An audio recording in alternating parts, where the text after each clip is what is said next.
अब इस सेशन के अंदर हम पेज क्रिएट करना सीखेंगे कि हम पेजेज कैसे क्रिएट कर सकते हैं। सर पेजेज होते क्या हैं वेबसाइट के ऊपर? तो अभी हमारे पास में एक वेबसाइट है, जैसे हमारी जो वेबसाइट है roeducation.com। अब आप इस वेबसाइट के ऊपर देखिए, आपको यहां पर ये जो पेज दिख रहा है ये होम पेज है। इसको होम पेज बोलते हैं। होम पेज कौन सा पेज होता है? जब आपकी वेबसाइट का जो डोमेन होता है यूआरएल में जैसे ही डाला जाएगा, आपकी वेबसाइट का जो फर्स्ट पेज होता है, जैसे आपकी वेबसाइट लोड होती है तो वो जो पेज होता है वो होम पेज होता है। अब अगर मैं बात करूं यहां पर, तो आप इस पेज के ऊपर दो चीजें देखिए। सबसे पहले ये ऊपर वाली जो लाइन दिख रही है आपको, इस लाइन के अंदर आपको दिख रहा होगा home, about us, computer courses, और कंप्यूटर कोर्सेज के अंदर भी बहुत सारे यहां पर आपको पेजेस दिख रहे होंगे। एक्चुअल के अंदर इनको हम पेज नहीं बोलते हैं, कुछ जो यूजर्स होते हैं वो इनको ही पेज समझ लेते हैं। एक्चुअल के अंदर ये क्या है? ये होती है मेन्यू। नेक्स्ट लेक्चर के अंदर हम मेन्यू बनाना सीखेंगे। अभी हम यहां पर पेज क्रिएट करना सीख रहे हैं। तो अब जैसे ही आप इसमें से, जैसे मैंने अबाउट अस मेन्यू पे क्लिक किया तो जो ये पेज खुला, ये जो अबाउट अस का पेज है इसको हम पेज बोलेंगे। यानी जो ये डिजाइन दिख रही है आपको, इस डिजाइन को हम पेज बोलेंगे। और जो आपका यहां पर ये नाम दिख रहा है, इस नाम को हम मेन्यू बोलते हैं। जैसे अभी इस मेन्यू के अंदर मेरे पास में यहां पर वेब डेवलपमेंट वर्डप्रेस कोर्स का जो पेज बना हुआ है, इस पे मैंने जैसे ही क्लिक किया तो ये वर्डप्रेस का जो कोर्स बना हुआ है, इसका जो ये पेज है, ये पेज आपको दिख रहा है, तो इसको बोलते हैं हम पेज। तो ये पेज क्रिएट कैसे करते हैं? अभी जो हमारी वेबसाइट है, ये वेबसाइट है, इस वेबसाइट के ऊपर आप देखिए, यहां पर आपको कोई पेजेस नहीं दिख रहे हैं, खाली है, बिल्कुल ब्लैंक है। आप इसको रिफ्रेश करके भी देख सकते हैं, नहीं यहां पर कोई आपको मेन्यूज दिख रही है। तो पेज क्रिएट कैसे करते हैं, इसके लिए हमें सबसे पहले अपने डैशबोर्ड में चलना हो। मैं अपने यहां पर डैशबोर्ड के अंदर आ गया हूं। डैशबोर्ड के अंदर आपको यहां पर पेज के अंदर जाना होगा, और पेज में दो ऑप्शन आ रहे हैं, ऑल पेज और ऐड न्यू पेज। मैं एक बार फिलहाल ऑल पेजेस पे क्लिक कर देता हूं, और ऑल पेज पे यहां पर देखो आपके पास में एक पेज दिख रहा है। क्या ये पेज हमने बनाया? नहीं, ये बाय डिफॉल्ट जब आपने थीम इंस्टॉल की उसी टाइम पे बना हुआ है। अभी इस पेज को हम डिलीट कर सकते हैं, क्योंकि प्राइवेसी पॉलिसी का जो पेज है हम खुद अपनी तरफ से डिजाइन करेंगे, तो इस पेज को हम क्या करेंगे? डिलीट कर देंगे। डिलीट करने के लिए हमें किस किस तरीके से हम डिलीट कर सकते हैं वो ऑप्शंस देख लेते हैं। सबसे पहला है कि हम ट्रेस पे क्लिक करेंगे, ये डिलीट हो जाएगा और ये ट्रेस में चला जाएगा, और वहां से हम परमानेंटली डिलीट भी कर सकते हैं और वापस भी रिस्टोर कर सकते हैं। दूसरा तरीका, आप यहां से सिलेक्ट कीजिए, और सिलेक्ट करने के बाद में आप यहां पर बल्क में जाइए। हो सकता है आपके पास में 2-3 पेज हो जिनको आप सिलेक्ट करके डिलीट करना चाहते हो, तो आप सबको सिलेक्ट करके मूव टू ट्रेस कर सकते हैं, यानी बल्क एक्शन आप उनके ऊपर अप्लाई कर सकते हैं।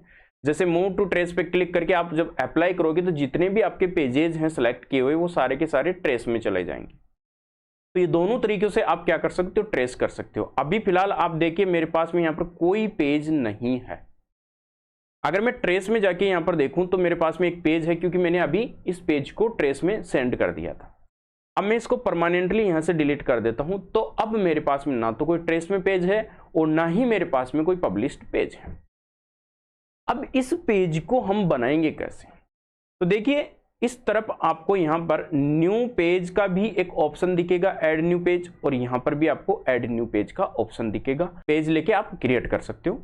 तो अभी मैं यहां पर ऐड न्यू पेज पे क्लिक करता हूं। जैसे ही मैं ऐड न्यू पेज पे क्लिक कर रहा हूं, मेरे पास में यहां पर पेज को बनाने के लिए एक ऑप्शन दिख रहा होगा। यहां पर मैं इसी को यहां पर विजिट को बंद कर देता हूं, और यहां पर जैसे ही मैं पेज का टाइटल ऐड करूंगा, मतलब पेज का नाम, जैसे मान लो मैंने पेज का नाम बनाया होम। और अब एक चीज यहां पर देखिए, यहां से मैं कर सकता हूं इस पेज को पब्लिश। सर मुझे इस पेज की डिजाइन बनानी है, कंटेंट क्रिएट करना है इसके अंदर, तो कंटेंट कैसे क्रिएट करोगे? कंटेंट क्रिएट करने के लिए आपके पास में पेज बिल्डर होना चाहिए।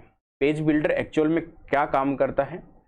पेज को बिल्ड करने का, यानी पेज की डिजाइन बनाने का काम करता है। तो हमारी जो इस वेबसाइट के ऊपर जब आप पेज बनाना चाहोगे तो बहुत सारे ऐसे प्लगइन्स हैं जिनसे आप पेजेस क्रिएट कर सकते हो, जैसे एलिमेंटर जो अभी हम आगे चल के यूज में भी लेंगे और हमने इंस्टॉल भी किया है इसके अंदर। WP पेज बेकरी बिल्डर भी है, या फिर DV जो पेज बिल्डर है वो भी एक पेज बिल्डर है। तो ऐसे बहुत सारे पेज बिल्डर हैं। तो वर्डप्रेस के अंदर जब आपने एक्स्ट्रा थीम को डाउनलोड किया और उसको इंस्टॉल किया तो एक पेज बिल्डर एक्स्ट्रा थीम के साथ में ही पहले से ही डिफॉल्ट यहाँ पर एक्टिव रहता है, और वो कौन सा पेज बिल्डर होता है? वो होता है गटनबर्ग। अब यहाँ पर जो पेज बिल्डर है वो गटनबर्ग पेज बिल्डर है। जैसे मैं इस प्लस आइकन पे क्लिक करूंगा तो देखो आपको यहाँ पर दिख रहा होगा कि आप अपने पेज के अंदर क्या लेना चाहते हैं, जैसे हेडिंग है, इमेज है, पैराग्राफ है, या गैलरी है, या लिस्ट है।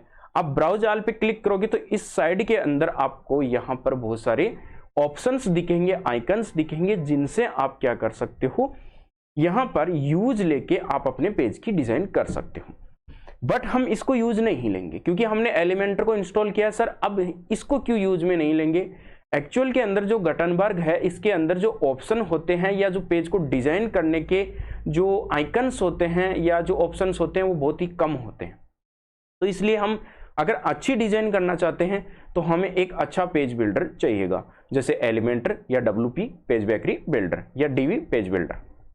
तो अभी मैं इसको लूंगा यहाँ पर, जैसे मैं हेडिंग लेता हूँ तो जैसे मैं हेडिंग लेता हूँ, हेडिंग पे मैं यहाँ पर कुछ भी हेडिंग लिख देता हूँ, जैसे मान लो मैं लिख रहा हूँ I am हेडिंग। अब अगर मैं इस पेज को पब्लिश करूंगा तो ये पेज भी बन जाएगा और ये हेडिंग भी हो जाएगी। तो सर इस पेज बिल्डर को हम कैसे हटाएं? तो सबसे पहले तो अब हम इस पेज बिल्डर को ही हटाएंगे, उसके बाद में हम क्या करेंगे, पेज क्रिएट करेंगे। तो इस पेज बिल्डर को हटाने का कैसे हम हटाएंगे, इसके लिए मैं एक काम करता हूं, इसको यहां से मैं वापस हटा देता हूं। यानी मैं इस पेज को अभी सेव नहीं कर रहा हूं, मैं ना इसको बना रहा हूं। सबसे पहले हमें क्या करना पड़ेगा, यहां पर प्लगइन में जाना होगा। प्लगइन में जाने के बाद में यहां पर ऐड न्यू प्लगइन पे जाना है। एक्चुअल के अंदर जो हमारा पेज बिल्डर है गटनबर्ग, उसको डीएक्टिवेट करने के लिए, उसके सारे फीचर्स अगर आप ऑफ करना चाहते हो तो आपको एक डिसेबल गटनबर्ग नाम का एक प्लगइन इंस्टॉल करना होगा, जिस प्लगइन को यूज करेंगे तब तक हमारी जो वेबसाइट है उसके ऊपर कभी भी हमें गटनबर्ग जो है उस गटनबर्ग पेज बिल्डर के कोई भी ऑप्शन शो नहीं होंगे। तो सबसे पहले मैं यहाँ पर DISABLE डिसेबल GUTENBERG, इसको आप यहाँ पर क्या करोगे, सर्च करोगे। जैसे ही आप यहाँ पर सर्च करोगे आपके पास में यहाँ पर फर्स्ट प्लगइन जेफ स्टार नाम के जो डेवलपर है इसने इसको बना रखा है, और इसको आप इंस्टॉल करोगे।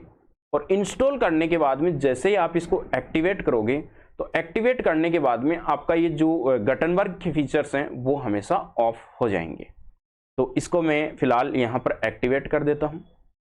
अब एक्टिवेट होने के बाद में अब आपको क्या करना है, यहाँ पर जाना है अपने पेजेज में और यहाँ से आपको एक नया पेज एडिट करना है। तो मैं नया पेज यहाँ पर बना देता हूँ, न्यू पेज पे जाता हूँ। जैसे ही मैं देखो यहाँ पर न्यू पेज पे गया, ऐड टाइटल, और मेरा पूरा का पूरा यहाँ पर डैशबोर्ड ही चेंज हो गया। और यहाँ पर देखो आप एडिट विथ एलिमेंटर ऑप्शन आ गया, और नीचे आप यहाँ पर खुद भी डिजाइन कर सकते हैं एक नॉर्मल पैराग्राफ जो पेज है उसको। मैं मान लो यहाँ पर पेज बना लेता हूँ। देखो मैं पहले भी बता रहा हूँ कि यहाँ पर फिलहाल अभी हम पेज बनाएंगे, ब्लैंक पेज। पेजों की डिजाइन हम बाद में जाके करेंगे, हम फिलहाल हम क्या कर रहे हैं, यहाँ पर पेज बना रहे हैं। तो हम होम पेज बना लेते हैं। होम पेज बना के हम यहाँ पर इसको पब्लिश कर देते हैं। पब्लिश हो गया, ऐड न्यू पेज पे क्लिक करते हैं। अभी मैं यहाँ पर कोई फीचर वगैरह नहीं बता रहा हूँ आपको, फिलहाल वो फीचर्स मैं बाद में आपको बताऊंगा। फिर दूसरा है हमारे पास में, जैसे मान लो मैं बना रहा हूँ अबाउट अस का, तो यहाँ से मैं पब्लिश कर देता हूँ पेज को बना के। और जैसे ही मैं पेज को बना रहा हूँ आप यहाँ पर देखिए एक ऑप्शन आ रहा है परमालिंक। एक्चुअल के अंदर ये परमालिंक क्या है, ये परमालिंक आपका पेज का URL है। जैसे मैंने होम पेज बनाया या अबाउट अस पेज बनाया तो इसका परमालिंक यहाँ पर खुल गया। अब आप यहाँ पर इस लिंक से क्या कर सकते हो, अपने पेज को ओपन कर सकते हो। मैं राइट क्लिक करके यहाँ पर open link in new tab पे क्लिक करता हूँ। यहाँ पर अब आप देखिए आपका पेज ओपन हो गया, अबाउट अस नाम का पेज ओपन हो गया। ये पेज जो आपको दिख रहा है यहाँ पर टाइटल, ये टाइटल है, ये दिखना नहीं चाहिए एक्चुअल के अंदर, क्योंकि यहाँ पर हम पेज की डिजाइन करेंगे तो इस टाइटल को भी कैसे बंद करते हैं ये भी अभी अपन देखेंगे। अब आपने 2 पेज बना लिए, अबाउट अस पेज बना लिया, कॉन्टैक्ट अस पेज, एक कॉन्टैक्ट अस और बना लेते हैं, कॉन्टैक्ट अस, और एक पेज बना लेते हैं हम अभी सर्विस का, सर्विसेज का भी मैं पेज बना लेता हूं। अब आप अपनी वेबसाइट पे चलिए और उस वेबसाइट को रिफ्रेश करके देखिए। जैसे ही मैं इसको रिफ्रेश करूंगा यहां पर आप देखिए आपकी मेन्यू बन के आ गई। ये मेन्यू हम खुद कैसे बनाते हैं ये अभी आगे चल के देखेंगे। फिलहाल हमारी जो मेन्यू भी बन के आ गई, और जैसे ही मैं होम मेन्यू पे क्लिक कर रहा हूं तो मेरा होम पेज खुल रहा है और ब्लैंक पेज खुल रहा है बिल्कुल, और यहां पर ये टाइटल आ रहा है, पेज का टाइटल आ रहा है। इस टाइटल को भी हम क्या कर सकते हैं, डिसेबल कर सकते हैं। कैसे करेंगे, जब हम इस पेज की डिजाइन करेंगे उस टाइम पे देखेंगे। फिलहाल हमने इस लेक्चर के अंदर क्या देखा, पेज को क्रिएट कैसे करते हैं। तो हालांकि हम इसको आगे भी जाके हम क्या करेंगे, पेज को डिजाइन वगैरह करेंगे, तब हम इसको और ज्यादा डिटेल में समझेंगे।